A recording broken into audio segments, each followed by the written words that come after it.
Speed up your rig with the Toshiba OCZ TR200 SSD. Experience ultra-fast performance packaged in a slim 2.5-inch form factor using 64-layer 3D NAND flash memory. Now available in 240, 480, and 960 gig capacities. Click on the link below for more info. Alright, so today is the day that the RTX 2080 launched. That's when I'm filming this video. It's the same day that all the performance or review embargoes lifted. It's the same day that you saw all of the RTX videos surface on YouTube finally. And the reason why I'm making this video is because I want to sort of revisit one of the benchmark slides that was in my own review video, and that was the frames per dollar slide.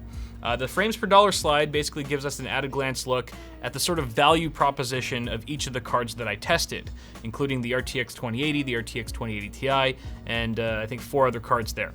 So the reason why this needs an update is because there are now prices, actual prices that we can see on retailer websites for the RTX cards, where previously when I was making my review, I didn't really have anything to base the pricing off of other than the MSRPs that were officially given to me and other reviewers by NVIDIA. And so you can see here, this is the actual, the same exact slide, apart from the green that I sort of highlighted the RTX cards in here. This is the exact same slide that was in my review video. You can see I've got the dollar amounts next to each of the cards, and these are actually some of the best prices that I could find for custom versions of each of these cards.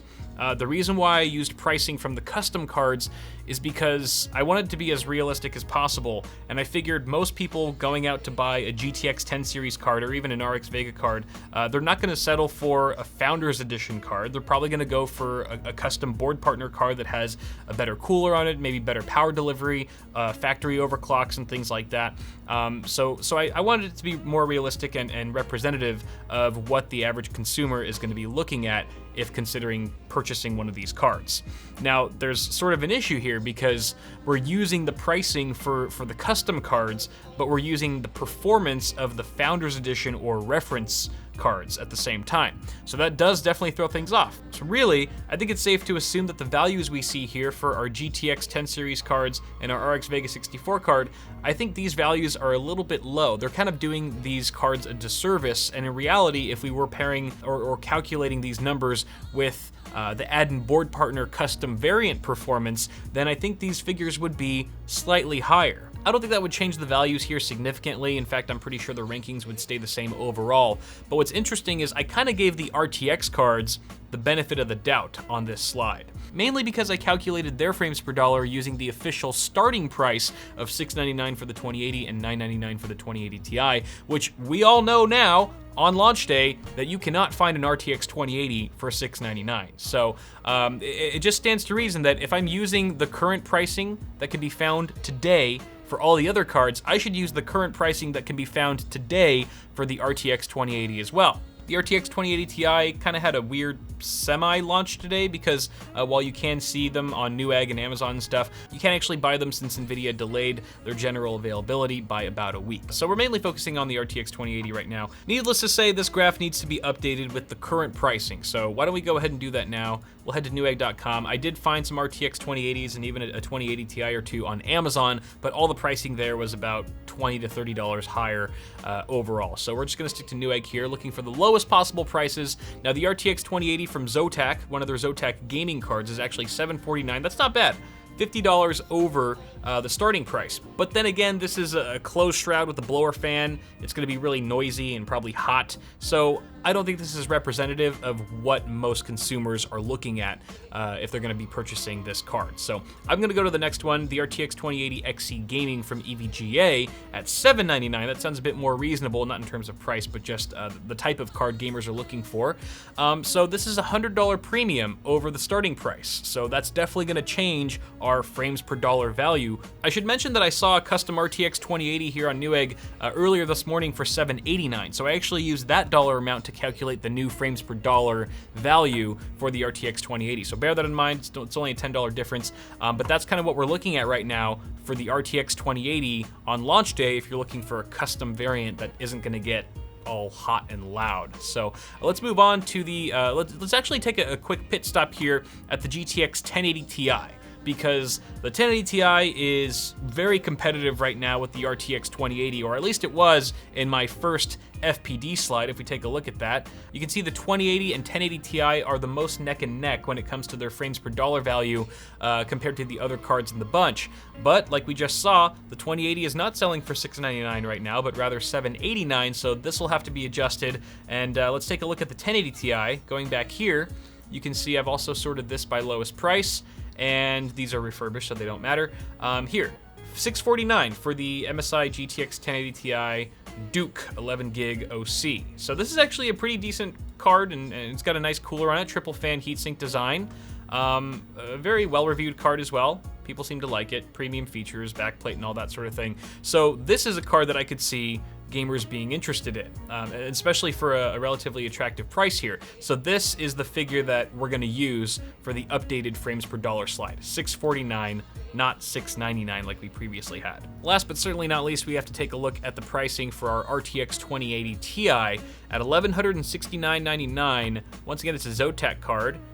This time it's a triple fan design, so it looks like it's a pretty respectable cooler, and could be quite popular if it is going to stay as the lowest priced RTX 2080 Ti for now. So this is, again, significantly higher than the starting price that NVIDIA told us custom cards would start at, or that's redundant, of $999. This is $170 over that. So again, we're going to have to adjust our frames per dollar slide. So taking all that into account, this is the old slide that was revealed during my review video, and this is our now launch day slide with the updated pricing for all the cards. And what do you know, the RTX 2080 has actually fallen to the bottom to join the RTX 2080 Ti as the two lowest ranked cards on this list in terms of their frames per dollar or their price to performance. They are clearly the worst bang for the buck right now because of the inflated launch prices. And this is something that I should have seen coming, but there was no way I could have predicted the pricing here of $789 and $1169 until today. So that's why we're sort of doing this follow-up video now. And you can see here, GTX 1070 and GTX 1080 are still ahead by a long shot, and suddenly the GTX 1080 Ti looks like a much better value proposition at 3.19 FPD compared to the RTX 2080, which is now significantly more expensive at 2.77. By the way, I was able to find an RX Vega 64 for just $499, quite a bit cheaper than what I was seeing when I was conducting my review earlier this week. I believe it was a Sapphire Nitro card. Very decent looking card, nice looking cooler on it, and that obviously pushed our FPD up to 3.13, taking it above the RTX 2080 this time around, but still evidently falling quite short of the GTX 1080 and all the other GTX 10 series cards for that matter.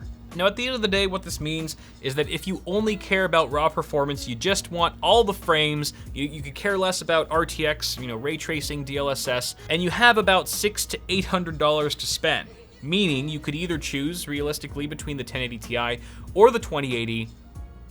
I think this chart kind of says it all. I mean, you do get anywhere from 5 to 10% faster performance on the 2080 than you do on the 1080 Ti, but you're paying $140 more for that very incremental increase. So what kind of conclusions can we draw now from this updated slide?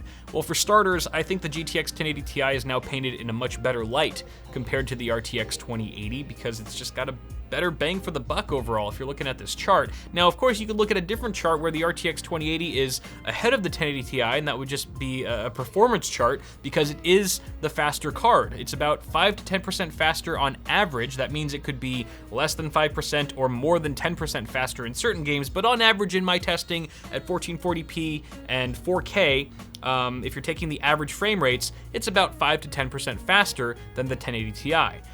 That being said, it's $140 more expensive right now.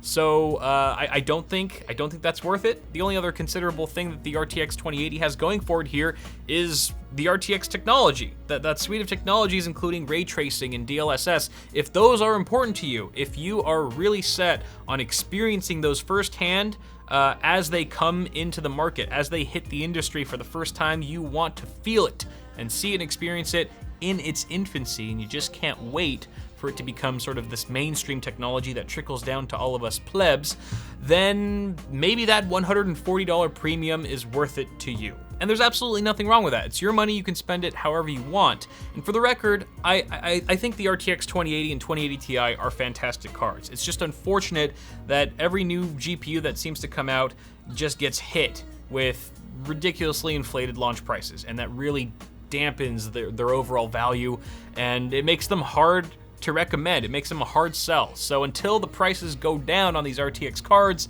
I can't say just like go out and buy it. You know, obviously it's your money, do what you want, but I personally wouldn't. I would wait for those prices to come down, and even when they do, like if the RTX 2080 in 3 months, but let's say by the end of the year, the RTX 2080 drops down to its starting price for like that EVGA XC card, for example, a nice custom cooler card, down to $699.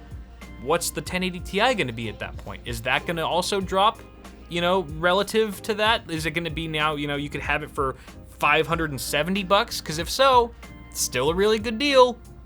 Might wanna think about that too. So it's a numbers game, it's a pricing thing, and they're gonna be fluctuating all over the place for the next couple of months, and we'll just have to wait and see. Maybe I'll do another follow-up video in whenever that happens. So that's all I got for now, guys, though. Y'all let me know what you think in the comments. As always, thanks so much for tuning in. Toss a like on this video if you enjoyed it. Get subscribed for more tech stuff on the way. And check me out on FLOATPLANE. If you'd like to watch my videos a whole week early without ads for $3 a month, I'll put a link for that in the video description. Till next time, thank you guys for watching. Have a good one, and I'll see y'all in the next video.